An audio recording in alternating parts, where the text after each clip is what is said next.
પાનેજ તાલુકા પંચાયતની અંદર અમે અપક્ષ ઉમેદવારી કરવા આવ્યા છે અને અમને અમારા વિસ્તાર પર વિશ્વાસ છે કે ગઈ વખતે છોટાઉદેપુર જિલ્લાની તાલુકા પંચાયતની સૌથી હાઈએસ્ટ લીડ પાનેજ તાલુકા પંચાયતની હતી, 1745ની લીડ હતી.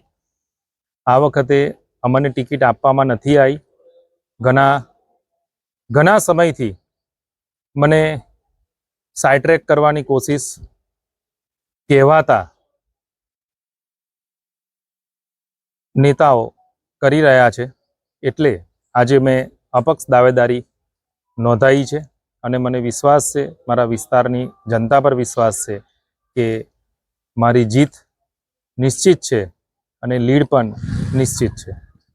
તમને કેટલી આશા અપેક્ષા હતી કે ભારતીય જનતા પાર્ટી આપને ટિકિટ આપશે એવી? મને પૂરેપૂરો વિશ્વાસ હતો, પણ હું એટલું જ કહેવા માગું છું કે 20 વર્ષની વફાદારીનું મને બિરુદ આપવામાં આવ્યું છે. કારણ કે મેં પહેલાં જ બોલ્યો કે કહેવાતા નેતા વિશેષ અત્યારે મારે કંઈ બોલવું નથી. 28 તારીખે જ્યારે પરિણામ આવશે ત્યારે હરેકના પ્રશ્નોનો હું જવાબ આપીશ કે અત્યારે છોટાઉદેપુર જિલ્લાના ભાજપની અંદર કોણ સંચાલન કરે છે એ આપ સૌ જાણો છો. મારે વિશેષ આમાં કંઈ કહેવું નથી. 28મીએ કહીશ. એટલે પક્ષથી નારાજગી તમને ચોક્કસ મજબૂત નારાજગી, કારણ કે વફાદારીની જગ્યા નથી. જે ગદ્દારોની ફોજ ભેગી થઈ છે અને એ જ બધા સંચાલન કરે છે, એમને જડબાતોડ જવાબ આપવાનો આવશે. આમ તો ખરેખર જ્યારે ટિકિટની વાત હોય છે, ભાજપનો એક નિયમ હોય છે કે ટિકિટ મળે કે ના મળે પક્ષ સાથે વફાદાર રહેવું. બિલકુલ. જ્યારે તમને ટિકિટ નથી મળી તો તમને મનથી શું લાગી રહ્યું છે?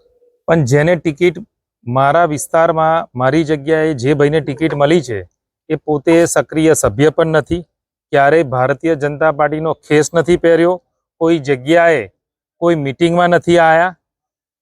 અમે તો પાયાના કાર્યકર્તા છે.